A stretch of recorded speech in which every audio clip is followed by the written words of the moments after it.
Entitled family throws away their puppy and says it's fine because he's just a dog.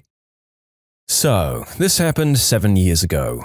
I used to volunteer at an animal shelter when I was in high school. Where I'm from, shelters overflow and the adoption coordinators take in and give away dogs with just a signature, no questions asked. And just to add, I love dogs more than life itself. This is especially why this story still makes me rage. Scotty was a big black lab, a 7-year-old gentle giant. All he'd ever want from anyone would be a few pets, maybe a belly rub. I met him, the best dog I ever knew, in the worst circumstance possible. He was being abandoned by his family. Enter the worst people I've ever met. The mum, aged 40, almost tearfully claimed that there was no way they could keep Scotty anymore. Her fiancé, in his late 40s, had just gotten a job in Australia and the family had to relocate. They had no financial means to take the dog. I was just a volunteer, so I saw as the shelter manager sighed as she processed him into the shelter. The dog had no idea what was happening to him, he just wagged his tail. The entitled family dropped him inside and, suspiciously, without a tearful goodbye, left him at the door. Now, the shelters in my country are not like those you have in the West. They're basically a free-for-all, a big area in which dogs are just tied. Some of them roam loose. It's an absolute hell, so we try to love the dogs enough to make up for the lack of infrastructure. Now, back to Scotty. It's been 2 days and he wouldn't budge from the spot that his, quote, family had left him. He'd hear footsteps and wag his tail just to be disappointed. He wouldn't eat, he was the saddest dog I'd ever seen. I'd sit next to him and he'd just put his head on my lap and sigh. I couldn't bear it. I took him home.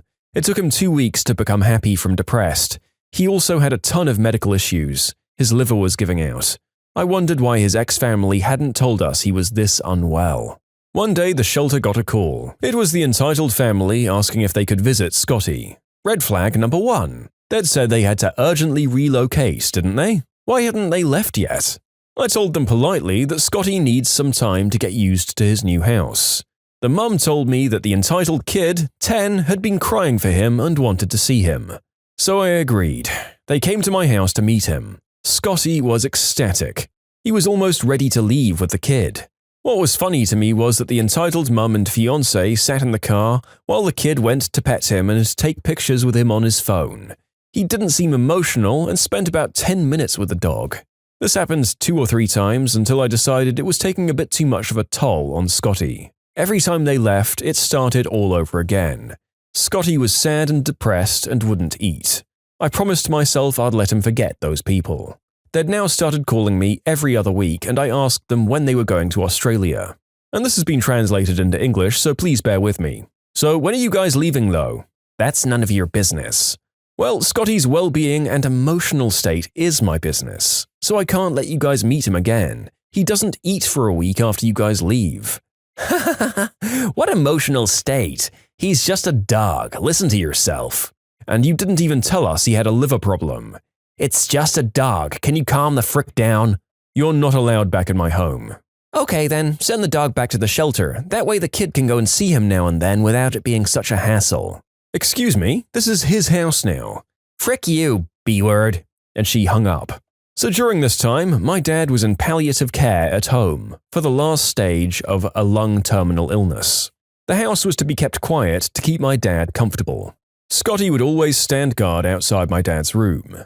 The doorbell starts ringing frantically and I go to open the door. In barges the kid and the entitled mum, her spewing some rant about how it's her right to meet the dog, and pushing the kid to go pet it. Scotty was right outside my dad's room. He had grown very protective of my dad. Now this dog has never barked, he has whimpered at the most. He sees the kid and mum charging towards my dad's room and barks so loud that they're taken aback. I almost cried out of pride for the boy. He knew who family was, finally. He growled a little and settled back down in front of my dad's room. Not even a tail wag their way. They left and never returned. As of 2019, they've never gone to Australia. Pretty sure his liver ailments, which he passed away from a couple of years later, made them think of him as too much of a liability. Some people shouldn't be allowed to own pets. Also, I'm not sure about the ethics involved in letting a former owner visit the dog, but I have read that it can cause trauma and hinder the dog's adjustments in a new home. Yep, so the narrator has to admit bias here. I already knew that I was going to hate the family in question in the story for just abandoning a dog based on the title alone. Luckily, I think they lived up to my hate hype fully, so I felt justified. Seems like he was just too inconvenient for them to care for the dog that they'd purchased and adjusted to living with them. So they were already pretty darn bad, and then it got worse. They're unwilling to care for the dog because of its issues, but are then going to keep getting the positive elements of pet ownership without the negative. Visiting him in his new home and getting the pets and cuddles before leaving it in a depressed slump, and not even really coming to terms with how much harder they're making its life.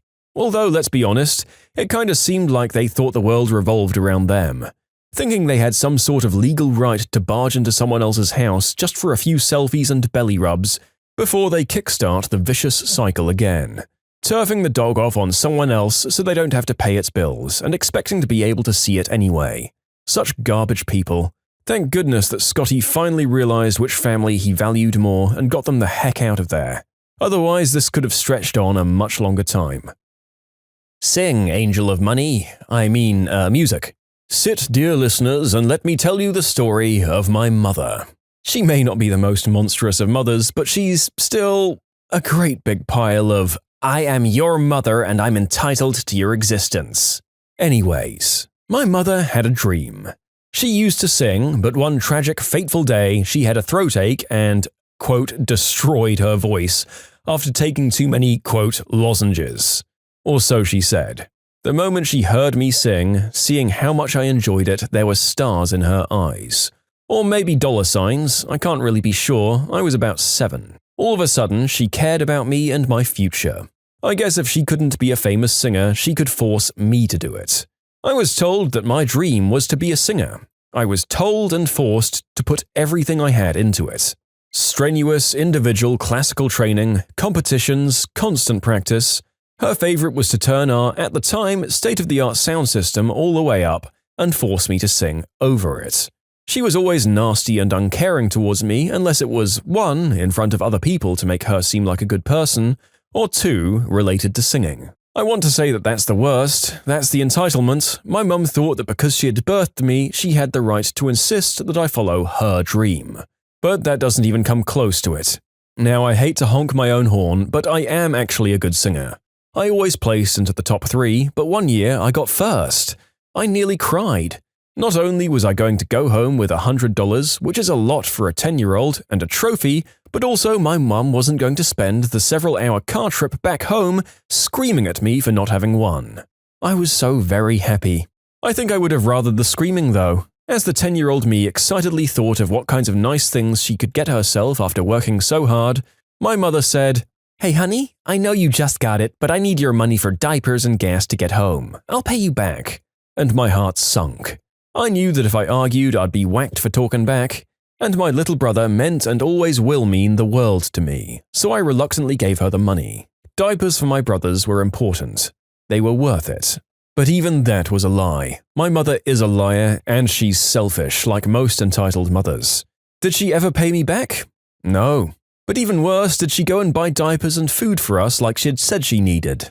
Double nope. She went and got her nails done with my money, and when I confronted her about it, she said that she couldn't handle having short nails and that she deserved nice things. Which, your children are literally starving. But that's a story for another time. Eventually, I wound up taking things into my own hands and simply left. Then I worked with my father to get custody of my younger brother instead. Aha, we have the double jeopardy of a monster who lives her dreams through her children, as well as just being the regular mean and awful person who shouldn't have kids.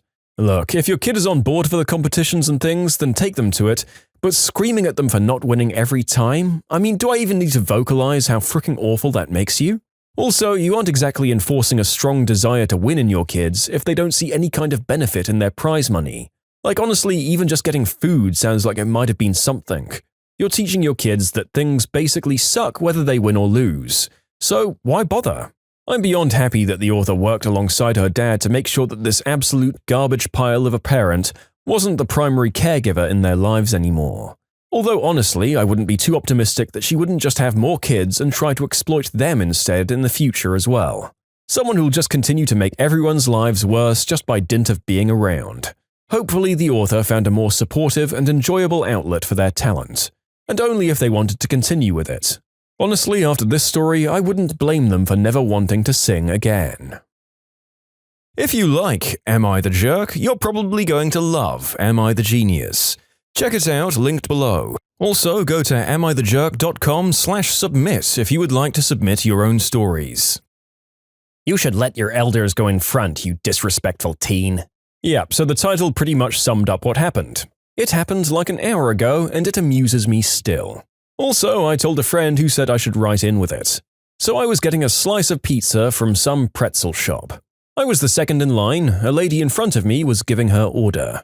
An elderly lady, let's just say entitled Granny, joins in with her grandkid. The wind was a bit strong, so naturally when she took out some money, it blew out of her hand. She told the kid to gather it. Of course, because she couldn't bend, she was 70 easily. It's understandable that she sent the kid who was 8 to 9 years old tops. Now this kid went under the lady in front and she screamed when the kid got up and hit her lady parts and then the bag when she moved away. Granny said nothing but, "Just bring the money back here." The lady looked mad and so did the cashier. That's when I knew this entire social encounter was going to be a barrel of fun. Now when my turn comes, I see Granny leaning in before me, so I tap her on the shoulder and tell her, "Mom, I was here before you, please respect the line." I wasn't doing anything. You annoying teens think you deserve everything. That showed that she actually wanted to take my spot. Now, I wouldn't have minded if she'd asked. I always give them a place in line if I'm not in a hurry or if they have fewer items than me. But when they do stuff like this, I get angry. She continued to complain, saying, "Come on, it's your turn," and, teens these days are so rude. Can't let an elder in front, and I was here before. All of this while the lady was getting her change, so I couldn't order anything even 15 seconds after the lady let the cashier change something at the cash register, so I still couldn't order. Old Bat started yelling loudly at me to order already. I straightened up. I'm 180 centimeters, which is about 6 foot, and quite chubby and muscular at 75 kilos. I put on my meanest face. I look a bit like a lion. I'm not pretty. I'm straight up ugly and scary at times, since I had huge dark circles under my eyes and I've always had them. I've been told I look like I belong in The Godfather. This woman looked at me and complained, but less so, saying, Stupid teen. And she used the masculine term, which is how Romanian works. Our verbs are different for masculine and feminine teens. She said this even though I'm a large-chested girl and my jacket was open, but okay lady, you do you. Even the cashier had that face that said, "Shut the frick up you fossil or I'll spit in your food." After I got my slice, she shouted, "Enjoy your crap food, you dumb and rude teen." I hope that the cashier dropped her pretzel. I also bet she told her kid that I was in the wrong. That poor, poor kid. Also, I just wanted to punch the crap out of her and honestly, hoped she'd try to hit me. I can easily jump away like a gazelle, plus I had sports gear on. Good shoes to jump and land on and long as frick legs. She would have made a fool out of herself while I would have had a good chuckle. I'd never punch her, even if it was the thing she wanted most.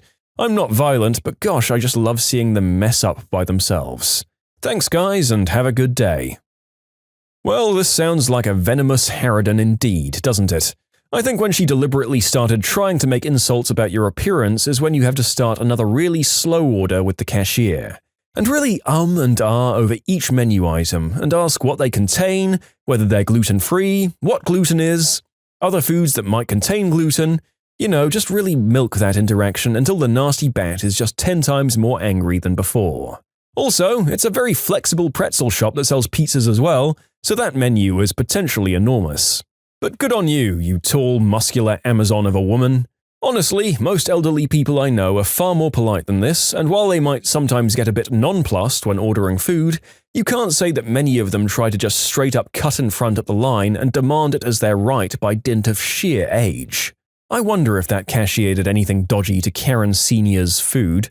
I'm not saying I'd encourage that behavior, but I wouldn't be unhappy to learn about it. Entitled neighbor took my mother to court to get primary custody of my mother's dog. When my mother and her dog moved next door to this entitled neighbor, they fell in love with my mum's dog Max. For about 2 years, the neighbor would come and get Max for visits, and would watch Max if my mother went out of town just so they could play with him. The neighbor moved across town and would still call to ask for Max visits. My mother started letting the dog go less and less, but would say yes now and again because of their pleading. Just before one of the arranged visits, Max got into a fight with another dog. Max seemed to be okay, and when the neighbor came, my mother said she was worried about letting him go because of the dog fight. The neighbor promised she'd look after Max and make sure he was okay. The next day, she called my mother and told her that she took Max to the vet because he had a wound on his neck. The neighbor also told my mum that she was keeping Max because my mother neglected the dog. My mum was devastated. My mother called the police and they couldn't help because she had agreed to allow the dog to go with a neighbor. My mother had to file a civil complaint and it took 2 months to go to court. The neighbor told the judge that she and my mother had always shared custody of the dog and that the neighbor was the most fit dog parent, so the entitled neighbor should have the dog. It was sadly very funny to watch. She brought a photo album into court to convince the judge that Max was part of her family. The judge explained that Max was my mother's possession and that the neighbor was to return him immediately. She also said that the neighbor was responsible for the vet bill, and no, my mother didn't have to give the neighbor visitation. Oh, lots of stories with wonderful doggos and terrible owners in these stories, or at least in this case, a terrible presumptive owner. I don't understand how she thought this would fly in spite of the photo album that she'd cobbled together. I mean, the original owner would almost certainly have the adoption papers and vet bills amongst other things. And she knew where that neck wound came from. It came from the dog fight that happens when you take your dogs out for walks in public areas. She knew the context of this one and had had it explained to her. Garbage woman. Am I the jerk for embarrassing my father-in-law after I repeatedly asked him to explain his joke to me? I, 27, used to be an escort. Read working girl, from 18 until I was 23. I'm not proud of it, but I also don't give a frick because I did what I did to keep studying and have a roof over my head. That's how I met my new fiancé, who's 37, though he was never my client. We began to date when I was 25, and 3 or 4 months after that, his brother-in-law, quote, exposed me. I have no idea how he found out, because apparently there's no way my fiancé knew, and thus we had to come clean in front of his whole family. Yep, I did that, and yes, he knows. Yes, he doesn't care. It was 2 years ago at the time, and we got over it.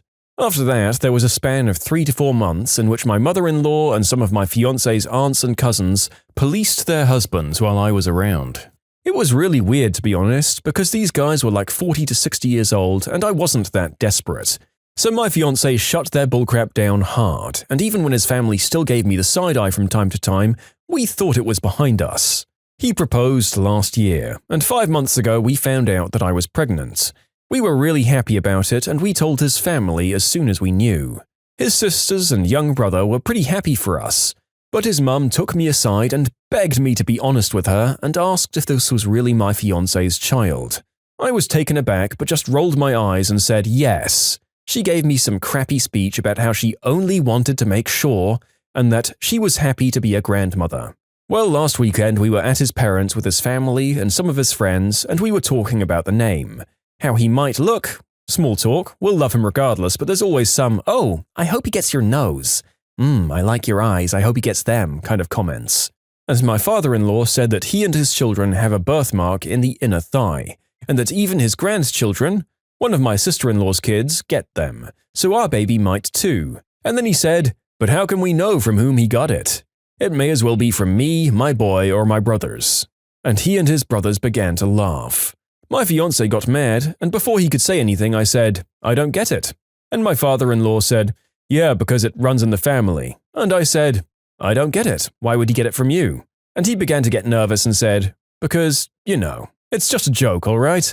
And I said, but I don't get it, and you all laughed. Explain. It got to the point that some of his friends said, hey, it's not funny. So he excused himself and left. Later, my fiancé's brother-in-law came to me and said that I was wrong for embarrassing him like that in his own house, and that I knew what the joke was about, and because of my past, I shouldn't be surprised. Now they're all demanding that I apologize to my father-in-law. Did I take it too far?